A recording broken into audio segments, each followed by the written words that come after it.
Assalamualaikum warahmatullahi wabarakatuh. Waalaikumsalam warahmatullahi wabarakatuh. Selamat sore Bapak Ibu semuanya. Selamat sore.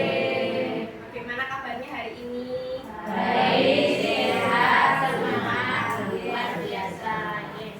Coba kita jalan dulu. SD Negeri Kentungan.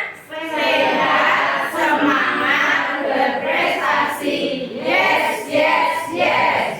Alhamdulillah ya, di sore hari ini dengan semangat yang luar biasa kita sudah berkumpul bersama untuk belajar bersama tentang budaya positif di sekolah. Apa itu budaya positif? Nanti kita akan belajar bersama-sama nih Bapak Ibu. Bukan saya yang mungkin bukan saya lebih tahu, hanya saya mengajak Bapak Ibu guru untuk belajar bersama-sama untuk mempelajari tentang budaya positif yang insya Allah nanti ketika kita sudah mempelajari dan menerapkan akan sangat bermanfaat bagi sekolah yang kita cintai. Nah, ini ya, ini kita hari sore ini sedang mencari ilmu. Nah, ada hadis yang menyampaikan bahwa barang siapa yang menempuh suatu jalan untuk mencari ilmu, maka Allah memudahkan jalannya untuk menuju ke surga. Nah, kita ice breaking dulu, boleh Bapak Ibu biar gak ngantuk. Emang pernah? Boleh?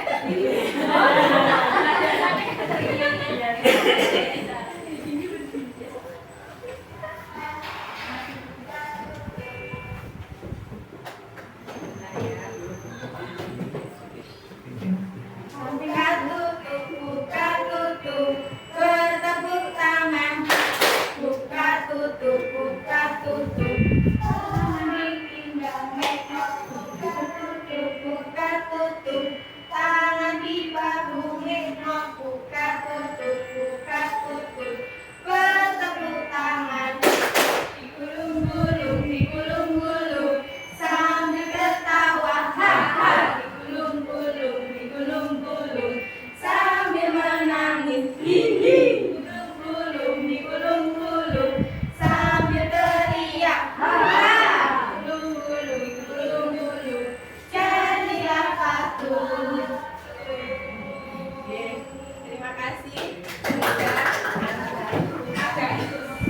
agak segar ya. Kita lanjutkan.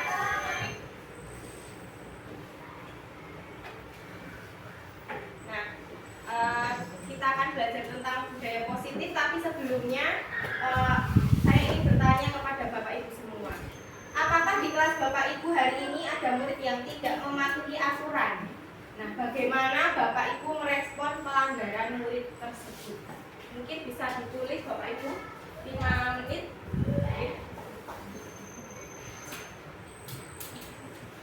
Kalau hari ini semua tertib mungkin bisa kemarin ya. Kemarin tertib. Ya dulu mungkin.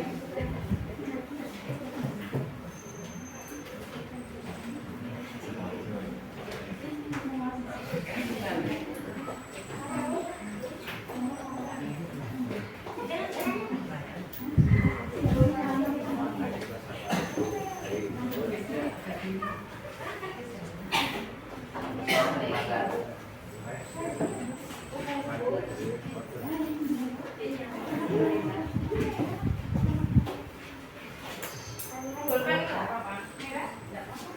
Merah nggak apa-apa. Ini bisa ceritakan gitu.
Mungkin ada salah satu yang ingin menceritakan kegiatan hari ini. Yang mana muridnya mungkin ada yang belum pasti. Bisa saya bacakan. Jadi mungkin Ada murid yang tidak tertib saat mengikuti pembelajaran. Mereka cerita sendiri dengan memasukkanku dan ada yang jalan-jalan di tempat. Saya meresponnya dengan menegur agar tidak mengulangi lagi. kita Bu Reis, muridnya ada yang ngobrol terus Bu Reis menegur. Bagaimana dengan yang lain mungkin? Bu Tutut? Oke, kalau di kelas 2B itu ada beberapa anak itu setelah istirahat kedua itu tidak memakai sepatu dengan alasan bu tadi dulu terus sholat jadi belum pakai sepatu. Terus tindak lanjutnya yang pertama saya mengingatkan secara lisan, temannya itu saya ingatkan secara lisan, tapi kalau sekali dua kali belum pakai sepatunya, selanjutnya saya mendekati anaknya untuk segera memakai sepatunya. Dan ketika memakai sepatunya itu, saya pesan sama anak, kalau pakai sepatu itu badannya yang turun, bukan kakinya yang naik. Oke, baik, terima kasih kepada Bu Reis dan Bu Tutut. Kita beri tepuk jempol untuk Bu Reis dan Bu Tutut. Tepuk jempol. Jempol, jempol. Jempol, jempol. Jempol. Nanti ya. Nah, tadi mungkin nanti yang lainnya akan saya baca satu persatu. Tetapi tadi ada Bu Tutut dan Bu Reis, yaitu kurang lebih memberikan nasihat ya. Kalau Bu Reis tadi, Bu Tutut tadi sempat bertanya dulu alasannya kenapa kok tidak pakai, katanya habis istirahat. Nanti akan kita bahas.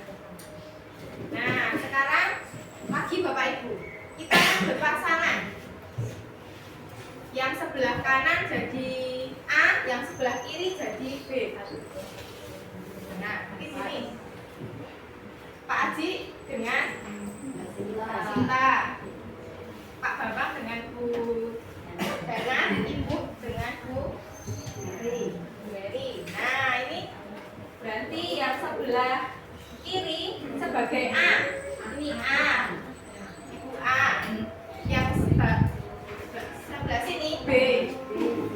Sebelah sini B, yang sebelah sini B. Yang A, silakan mengepalkan tangannya. Yang A mengepalkan tangannya. Di dalam kepalan tangan Bapak Ibu semua itu ada sesuatu yang sangat berharga yang harus dijaga. Tidak boleh diberitahukan kepada siapapun. Nah, untuk yang B itu adalah orang yang memaksa atau meminta untuk membuka. Nah, sekarang coba dilakukan dalam waktu 2 menit. Berhasil tidak B untuk membuka kepala tangan itu? Coba. Tidak harus memegang. Bisa. Memberikan iming-iming boleh. Memberikan janji atau membujuk boleh. Monggo silakan dilakukan. Berhasil tidak?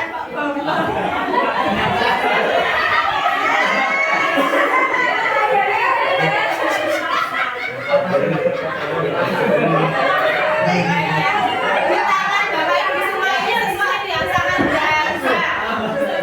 Mau diminta sama temennya yang B. Nah, sudah dicoba semuanya.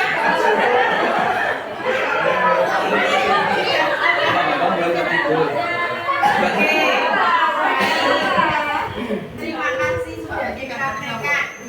Siapa yang berhasil membuka atau bisa diceritakan siapa yang membuka tangan? Ada yang membuka tangannya, bukan yang membuka. Yang kelompokan yang mau buka tangannya ada nggak? Yang mau ada? Pak Bambang?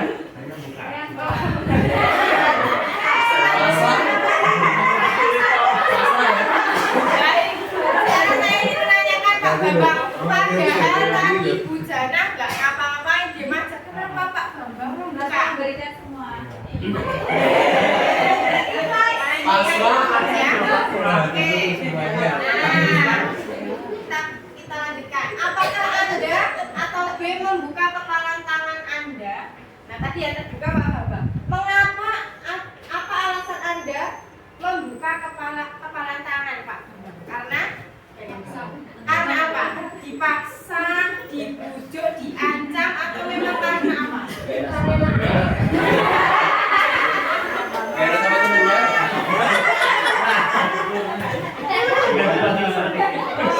Kenapa tadi? Oh, tidak enak ya, ada perasaan tidak enak. Nah, kalau yang sekarang, apakah Anda atau B menutup kepala tangan Anda? Mengapa tadi banyak yang menutup, G? Mungkin Ibu tadi menutup, G, Ibu. Menutup satu membuka satu. Oh, Di bangku ya. betul juga ya. Dipaksa. Dipaksa ya, karena dipaksa yang satu terbuka tapi yang satu berusaha untuk tetap ditutup, G. Iya. Nah, yang tertutup dua-duanya mungkin ada. Ada. Oh, gitu. Bu Tutut tetap terbuka. Apa upaya yang tadi dilakukan? Tertutup tadi upayanya Bu Sari apa? Dikasih mau ya. Dia mau dikasih permennya nggak mau kan dan dipeseni berusaha untuk menyimpan hal yang berharga itu dan tidak mau membuka walaupun orang lain meminta, membujuk, merayu, mengiming-imingi dan memberi hadiah ya. Berarti betul. Ya, tetap ada pendiriannya. Nah, dalam kegiatan ini sesungguhnya siapa yang memegang kendali atau kontrol untuk membuka atau menutup kepala tangan? Si A atau si B? Si A, jadi diri kita sendiri.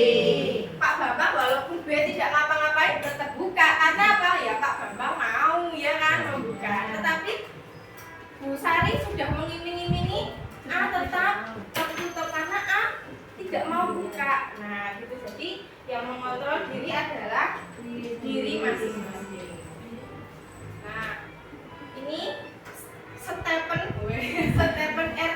Covey mengatakan bahwa bila kita ingin membuat kemajuan perlahan, sedikit-sedikit ubahlah sikap atau perilaku Anda. Namun bila kita ingin memperbaiki cara-cara utama kita, maka kita perlu mengubah kerangka acuan kita. Ubahlah bagaimana Anda melihat dunia, bagaimana Anda berpikir tentang manusia, ubahlah paradigma Anda, skema, pemahaman dan penjelasan aspek-aspek tertentu tentang realitas. Jadi kita perlu mengkaji lagi tentang penerapan disiplin positif kita di sekolah. Apakah itu kita memaksa atau membuat murid-murid kita dengan sukarela melakukan kedisiplinan?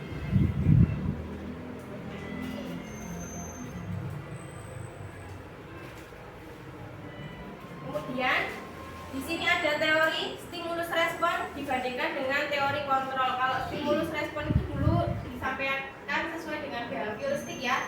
Ada stimulus maka ada respon. Tak kasih hadiah, nanti kamu mau apa? Tak kasih hukuman, nanti kamu jadi takut, jadi tidak melakukan.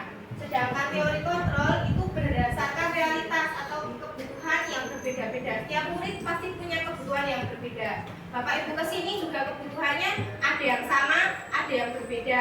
Ada yang memang pengen banget niatnya minter ada juga yang mungkin seperti saya ya, hanya rutinitas seperti itu. Nah, kemudian setiap orang memiliki gambaran yang berbeda-beda, cara pandang yang berbeda. Kita berusaha memahami pandangan orang lain tentang dunia. Semua perilaku memiliki tujuan. Apa yang kita lakukan pasti ada tujuannya. Hanya Anda yang bisa mengontrol diri Anda. Hanya murid yang bisa mengontrol diri murid. Anda tidak bisa mengontrol orang lain. Tetapi kita bisa melakukan kolaborasi dan konsensus untuk menciptakan pilihan-pilihan baru dengan cara bikin diskusi atau ngobrol gitu ya. Kemudian kalau misalnya stimulus respon itu kalau nggak menang ya kalah, tetapi kalau teori kontrol semua akan menang. Kemudian kita perlu mengkaji Bapak Ibu dalam rangka menciptakan lingkungan positif. Kita ingin ya sekolah kita itu menjadi lingkungan positif untuk belajar murid-murid kita. Salah satu strategi yang perlu kita tinjau kembali adalah penerapan disiplin di sekolah kita. Apakah sudah efektif? Apakah masih perlu ditinjau kembali? Nah, sesungguhnya apa sih arti dari disiplin itu sendiri? Menurut Ki Hajar Dewantoro, di mana ada kemerdekaan, disitulah harus ada disiplin yang kuat. Sesungguhnya disiplin itu bersifat self disiplin, yaitu kita sendiri yang mewajibkan kita dengan sekeras-kerasnya, tapi itu sama saja. Sebab jikalau kita tidak cakap melakukan self disiplin, wajiblah penguasa lain, orang lain yang mendisiplinkan diri kita. Dan peraturan demikian itulah harus ada di dalam suasana yang merdeka. Nah, menurut Diana Bozen menyatakan bahwa arti kata disiplin berasal dari bahasa Latin, yaitu disiplina, yang artinya belajar. Kata disiplin juga berasal dari akar kata yang sama dengan disiple atau murid atau pengikut. Nah, untuk menjadi seorang murid atau pengikut, seseorang harus paham betul alasan mengapa mereka mengikuti suatu aliran atau ajaran tertentu, sehingga motivasi yang terbangun adalah motivasi intrinsik, bukan ekstrinsik. Sebagai pendidik, tujuan kita menciptakan anak-anak yang memiliki disiplin diri, sehingga mereka bisa berperilaku dengan mengacu pada nilai-nilai kebajikan universal dan memiliki motivasi intrinsik, bukan ekstrinsik. Kenapa kok intrinsik bukan ekstrinsik? Nah, kalau ekstrinsiknya nggak ada, kalau penghargaannya nggak ada, kalau nggak ada hukumannya, diharapkan tetap disiplin. Tetapi kalau ekstrinsik harus ada hukuman, harus ada penghargaan dan lain sebagainya. Nah, ini juga harapan dari standar nasional pendidikan. Seorang pemimpin pembelajaran perlu berjiwa kepemimpinan sehingga dapat mengembangkan sekolah dengan baik agar terwujud suatu budaya sekolah yang positif sesuai dengan standar kompetensi pengelolaan yang telah ditetapkan. Nah, tujuan mulia dari penerapan disiplin positif adalah agar terbentuk murid-murid yang berkarakter. Itu cita-cita kita semua ya. Disiplin, santun, jujur, peduli, bertanggung jawab, dan merupakan pembelajar sepanjang hayat sesuai dengan standar kompetensi lulusan yang sama. Nah, salah satu upaya untuk mewujudkan budaya positif atau disiplin positif di sekolah adalah dengan membuat keyakinan kelas. Bapak Ibu guru semua sudah membuat keyakinan kelas, G? Sudah dapat sertifikat semua, G? Keyakinan kelas? Sampun, G? Saya yakin Bapak Ibu semua yang utamanya guru kelas sudah membuat yang namanya keyakinan kelas. Tapi kalau yang Bapak Ibu guru mapel mungkin sudah pernah menerapkan belum keyakinan kelas dengan murid-muridnya? Pak Duha pernah? Pernah, ya alhamdulillah. Nah, bagaimana cara membuatnya? Ada yang mau bercerita? Mungkin Bu Lali pernah? Atau Bu Sari yang tertempel besar di kelasnya, bagaimana membuatnya? Satu perspektifan bersama-sama dengan murid. Kemudian apakah keyakinan kelas itu sudah dilaksanakan atau hanya dibuat? Sudah dilaksanakan semua, nggih? Bapak Ibu nggih? Sampun nggih, alhamdulillah.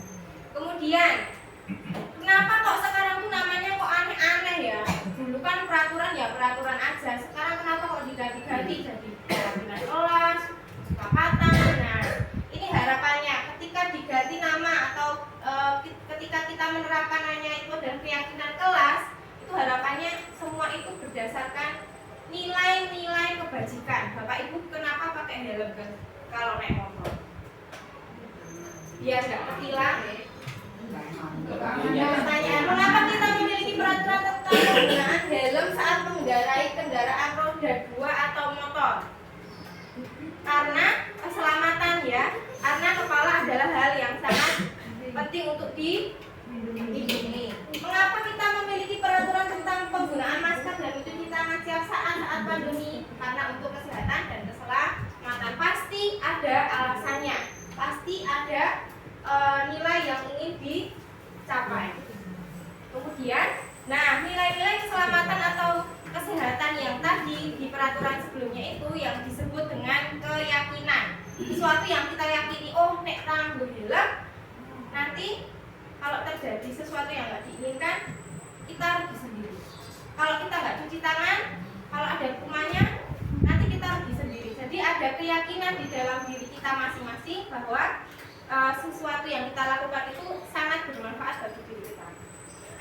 Bukan hanya peraturan yang tertulis, kadang aturan ditulis tapi banyak ada 100, tapi tidak dilakukan. Nah, jangan sampai seperti itu. Kemudian ini adalah sifat-sifat dari keyakinan kelas. Nah, sifatnya abstrak, kemudian pernyataannya universal.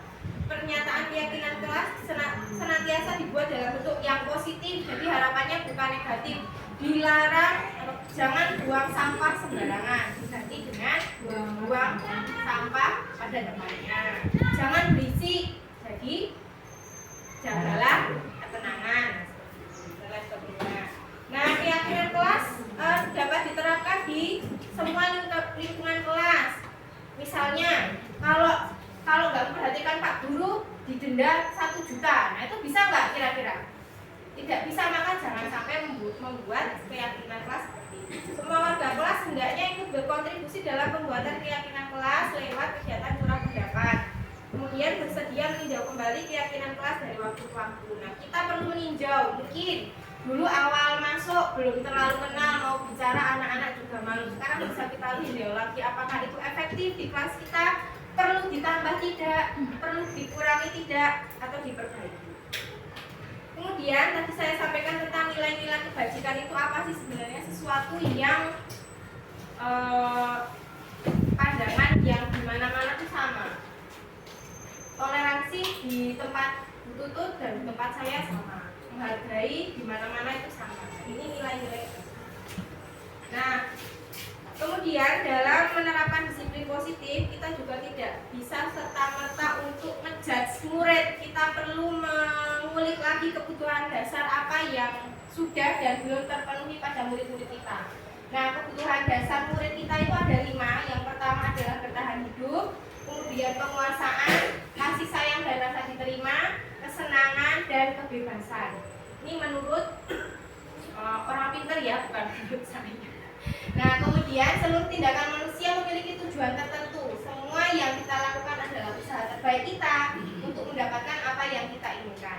Ketika seorang murid melakukan suatu perbuatan yang bertentangan dengan nilai-nilai kebajikan atau melanggar peraturan, hal itu sebenarnya dikarenakan mereka gagal memenuhi kebutuhan dasar mereka. Mungkin ada sesuatu yang belum terpenuhi di rumahnya, nggak pernah disayang, atau di rumah nggak pernah diberikan kebebasan, semua diatur, mungkin akibatnya jadi di sekolah. Kita perlu mengulik kenapa murid melakukan suatu sikap. Kemudian ada juga 3 motivasi perilaku manusia. Yang pertama untuk menghindari ketidaknyamanan atau hukuman. Yang kedua untuk mendapatkan imbalan atau penghargaan dari orang lain. Yang ketiga untuk menjadi orang yang mereka inginkan dan menghargai diri sendiri dengan nilai-nilai yang mereka percaya. Bu Reis datangnya selalu pagi, selalu basi. Kenapa Bu Reis? Karena nomor 1, 2, apa 3? Karena dekat. Loh, dekat belum tentu berangkatnya basi loh ya. Kenapa Bu Reis? Nomor 3. Pak Bambang jauh Pak. Kenapa kok selalu basi? Karena nomor 1, 2, apa 3? Sama aja. Sama kayak Bu Reis ya. Alhamdulillah tidak ada yang takut hukuman, bukan karena mau dapat imbalan, tetapi karena memang Bu Reis dan Pak Bambang itu meyakini kalau kita sebagai Bapak Ibu berangkatnya awal, tidak seperti saya. Kemudian lanjutnya, nah ini ada hukuman, konsekuensi, dan restitusi. Apa itu? Dalam menjalankan peraturan ataupun keyakinan di kelas atau sekolah, bila mana ada suatu pelanggaran, tentunya sesuatu harus terjadi. Tadi ada diingatkan ya, tadi itu juga iya. Nah, tindakan terhadap suatu pelanggaran pada umumnya berbentuk hukuman atau konsekuensi. Nah, kalau disiplin positif ini bisa menggunakan yang namanya restitusi. Kenapa Bapak Ibu? Restitusi. Ada yang sudah pernah menerapkan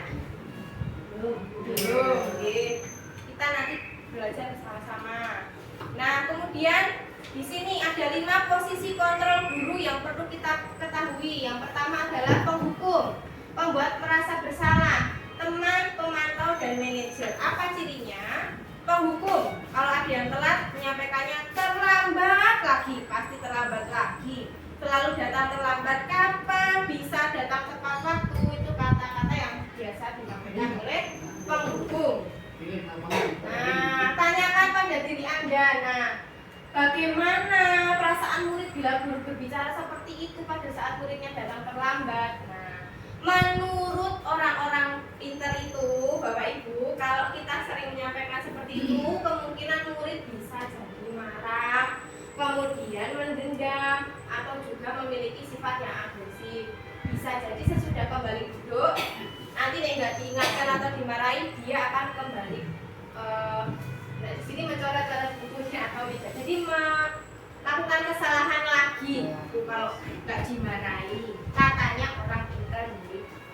Kemudian kalau membuat merasa bersalah bagaimana? Ini kata-kata yang sering disampaikan. Adi, kamu ini bagaimana ya? Kamu sudah berjanji dengan ibu tidak akan terlambat lagi.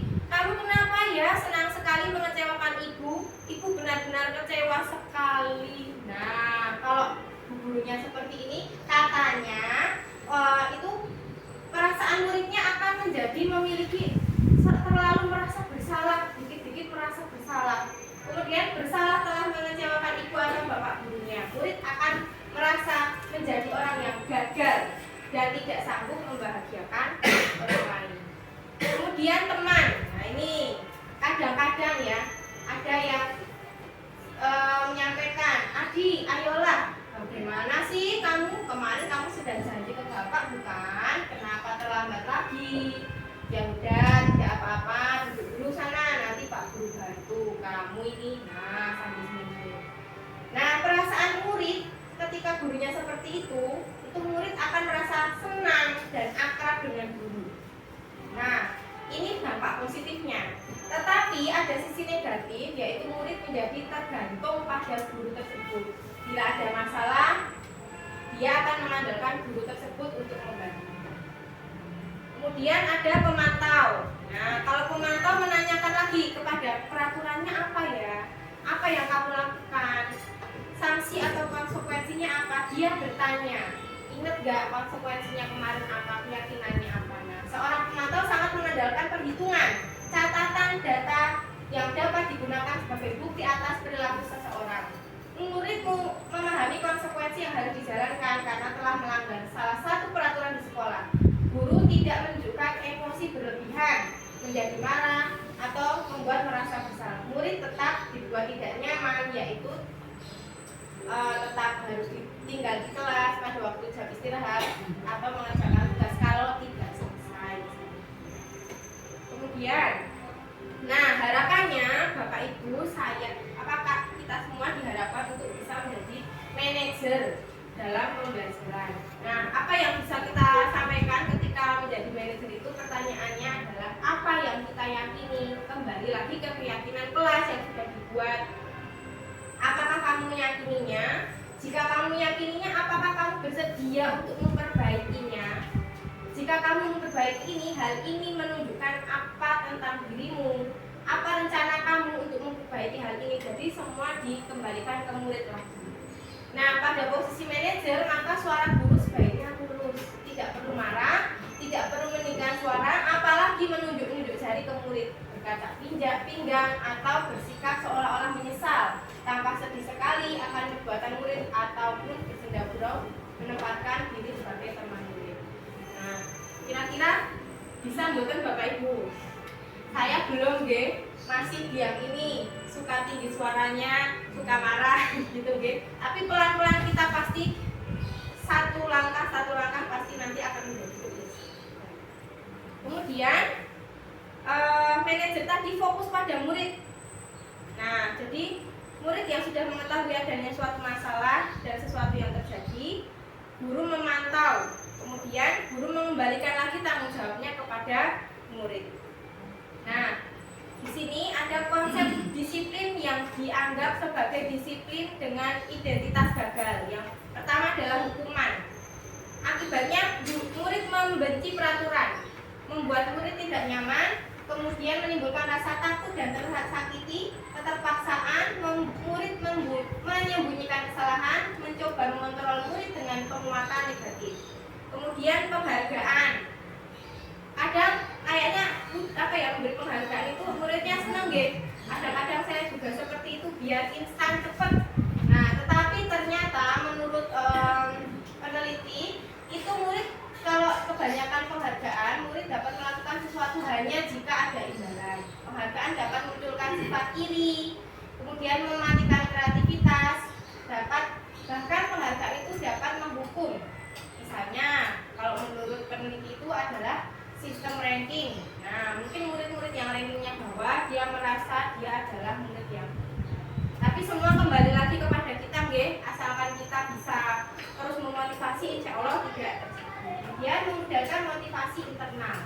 Semua tergantung pada pembaca. Kemudian konsekuensi ini termasuk konsep disiplin dengan identitas sukses, tetapi di sini ada negatifnya, hanya bertahan dalam waktu pendek, memerlukan monitoring dan supervisi, masih berkaitan dengan stimulus respon, dan murid kehabisan waktu untuk merenungi kesalahan. Nah, sedangkan yang terakhir ada yang namanya tadi restitusi. Murid belajar bertanggung jawab untuk perilakunya, fokus pemecahan masalah dalam waktu yang panjang. Murid atau anak menghormati dirinya dan orang lain, mendorong disiplin positif. Murid belajar memecahkan masalah dan murid bersemangat memperbaiki diri. Mungkin rasanya apakah benar seperti itu bisa menegakkan disiplin? Mungkin nggak langsung ya, instan. Semuanya butuh waktu dan kontribusi dari berbagai. Kemudian, nah restitusi dari tadi diucap, tetapi restitusi itu apa sih? Nah, restitusi adalah proses menciptakan kondisi bagi murid untuk memperbaiki kesalahan mereka, sehingga mereka bisa kembali pada kelompok mereka dengan karakter yang lebih kuat. Restitusi juga merupakan proses kolaboratif yang mengajarkan murid untuk mencari solusi untuk masalah mereka dan membantu murid berpikir tentang orang seperti apa sih yang mereka inginkan dan bagaimana mereka harus memperlakukan orang-orang. Ini adalah segitiga restitusi, dilakukan dengan 3 tahapan. Yang pertama adalah menstabilkan identitas. Yang kedua, validasi tindakan yang salah dan menanyakan keyakinan. Ini menstabilkan identitas. Tujuannya adalah untuk mengubah identitas anak dari orang yang dari gagal menjadi orang yang sukses. Kemudian, nah, ini kata-kata yang disampaikan saat menstabilkan identitas. Berbuat salah itu tidak apa-apa. Kemudian, tidak ada manusia yang sempurna. Kemudian, saya juga pernah melakukan kesalahan seperti itu. Kita bisa menyelesaikan ini dan lain sebagainya. Kemudian, langkah yang kedua tadi adalah memvalidasi tindakan yang salah. Nah, ini yang diucapkan seperti ini.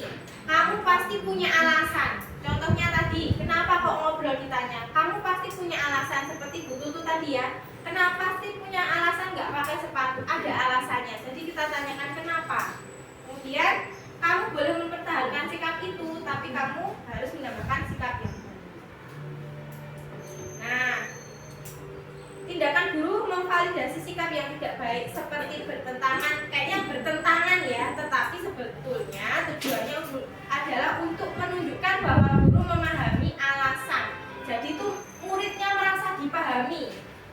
Jadi tidak dijudge, tetapi muridnya merasa guru itu tahu nak, perasaan kamu tuh seperti itu karena apa. Nah, jadi nanti dia mau cerita, dia mau terbuka, dia mau memperbaiki kesalahan. Tetapi kalau dia langsung ditembak, kamu gini kan, kamu nyata kan, dia langsung merasa tertekan. Jadi kita tanya pelan-pelan. Kemudian menanyakan keyakinan kelas. Nah, teori kontrol menyatakan bahwa kita pada dasarnya termotivasi secara internal. Ketika identitas sukses telah tercapai dengan langkah 1 dan langkah 2, maka anak akan siap untuk dihubungkan dengan nilai-nilai yang dia percaya, kembali lagi ke keyakinan kelasnya, dan berpindah menjadi orang yang dia inginkan. Pertanyaan-pertanyaan di bawah ini bisa menghubungkan keyakinan anak dengan keyakinan kelas atau keluarga. Apa yang kita percaya sebagai kelas? Apa yang kita percaya di kelas atau di keluarga? Kemudian apa nilai-nilai umum yang telah kita sepakati di keyakinan kelas itu? Jadi kita banyak ngobrol sama murid. Kemudian, nah Bapak Ibu, dari yang tadi sudah saya sampaikan itu, ada beberapa yang sudah saya coba lakukan dalam waktu 2 minggu kebelakang kemarin. Sebenarnya saya juga agak ragu ya, tetapi saya mencoba pelan-pelan kepada murid-murid, bukan semuanya tetapi sebagian. Nah, saya sudah membuat keyakinan kelas, kemudian saya juga sudah mencoba untuk menerapkan segitiga restitusi. Nah, alhamdulillah dampaknya bagi murid saya, itu murid saya menjadi lebih bertanggung jawab terhadap sikap dan perilaku yang dilakukan. Memang tidak langsung semuanya, memang masih ada yang melakukan kesalahan, tetapi bagi anak-anak yang dia sudah lebih mengerti, alhamdulillah ada kemajuan, dia jadi lebih terbuka dan mau diajak ngobrol seperti ini ya. Kemudian sebagai guru, saya juga Bapak Ibu mungkin sering ya, saya tuh kalau dulu awal-awal semester itu suka curhatnya kadang wah kan ini beli dan sebagainya, ada marah-marah ya.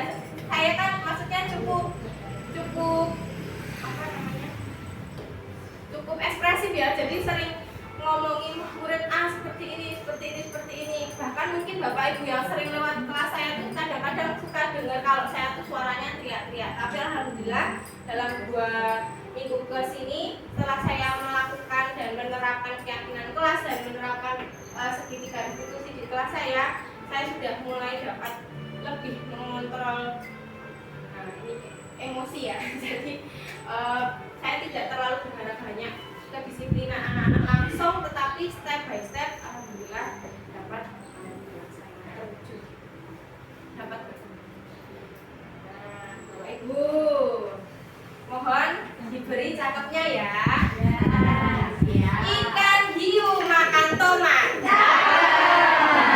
renang-renang di air asin.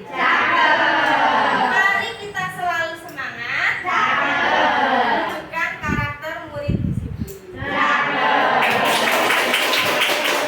Alhamdulillah ya Bapak Ibu, tibalah kita di waktu yang kita nantikan, yaitu penghujung acara. Alhamdulillah hari ini sedikit kita belajar bersama. Mungkin sebelum saya tutup ada yang ingin menyampaikan tambahan atau pertanyaan atau masukan kepada saya, mungkin bisa untuk pembelajaran di selanjutnya.